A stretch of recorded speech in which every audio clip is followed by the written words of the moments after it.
and chasing 240 kind of we knew that was probably out of reach to win convincingly. And convincingly, I mean by in 13 or 14 overs. So I went out there, and in the change room, it's just one of those things. You got to pad up, and all the fear of failure goes out of the window. You get your pads on, and you go out there, and you just have a lot of fun. Batting with Martin Guptill, who's done it all around the world and scored thousands of runs. We walked out there very relaxed. We didn't feel any pressure on our shoulders at all, and on that wicket with that crowd, it was electrifying. So had a really good time. How would you rate your innings today? Since the pitch was also easy, it was giving all sport to the batters rather than to the bowlers. Yeah. And how dangerous such pitches are for the bowlers? Well, I think any time you're chasing over 200 and you chase that total, doesn't matter what the pitch is like, it's still an incredible feeling. And for me in T20 cricket, in the short format of the game, that's up there as one of my favourite ever innings. Because I was there at the end. I think a lot of the time when I've batted in limited overs as an opening batsman, I can score 100 and then I get out and they need 20 runs or so. But tonight I was there at the end, which is an incredible feeling as an opening batsman. So for sure this will go down for me as one of my greatest.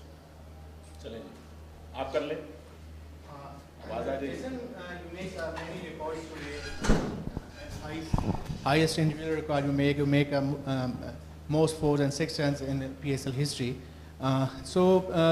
First my question is this, you give some good oxygen to the Quetta gladiators team as they needed this kind of victory. Yeah. So do you think that in the rest of the matches and the Quetta will win and they qualify? Well, we've got one more game left, and my unfortunately fortunately went off on international duty and left the guys.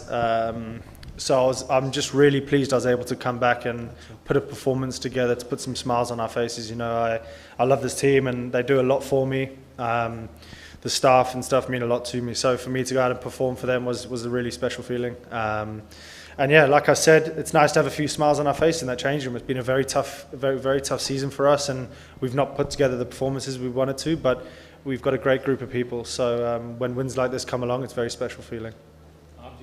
Hello Jason, this is Mohammad Azaz from Crickwick. How enjoyable was it to play such an innings before the Pindi crowd today, and is this your best T20 innings ever?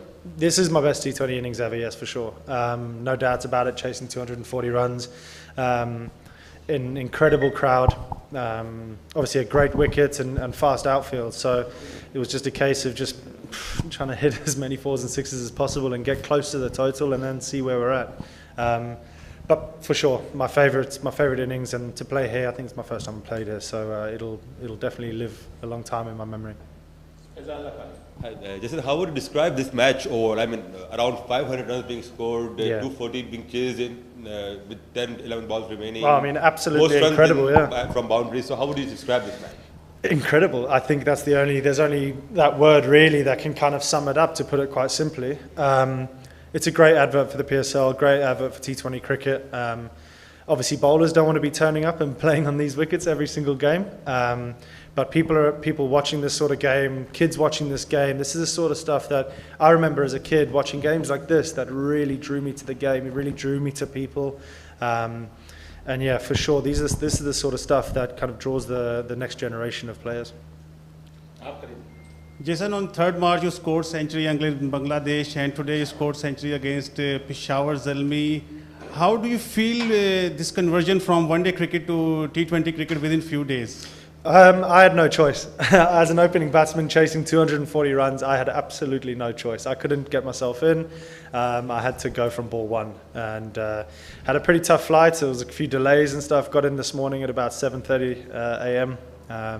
So I'm extremely exhausted. I've had about 3 or 4 Red Bulls and 2 coffees, and yeah, I might not sleep for a long time, but I'm feeling very good and on top of the world. Shakir Basirai, fantastic innings. The Quetta team highly rely on your performance, but in the initial matches, it was just that spark we saw today was missing. Yeah. It's like you forget something behind, you went back, get your batteries charged and come back and... Maybe, I think so. I think it's just a case of playing without any fear, I had no choice to go out there and just smack it. And maybe in the other games I was being a bit too tentative and worrying too much and kind of putting too much pressure on myself as an opening batsman for this franchise. But I didn't feel it from the franchise at all. You know, they're very supportive all the way through, and I think it's my 6th game. So I mean, I'll take 100 every 6 games for sure. Last question. Jason, everybody is describing about your innings on social media, but how you can describe Babar Azam and Saim Ayub's batting? That was incredible to watch. Unfortunately, it was against us. I mean, it's the sort of stuff I've watched on TV loads of times with Baba, the way he plays. I think I got told it was his 700? 8th. It was his 800, excuse me. And to watch it firsthand was extremely special. He's a beautiful player to watch, and he was helped extremely well from the other end with his opening partner, a youngster coming through. So to watch Baba firsthand was very special. But he could have done with getting a little less to make it a little easier for us. But it made for an incredible game of cricket, and one that I'll remember for the rest of my life for sure. Thank you.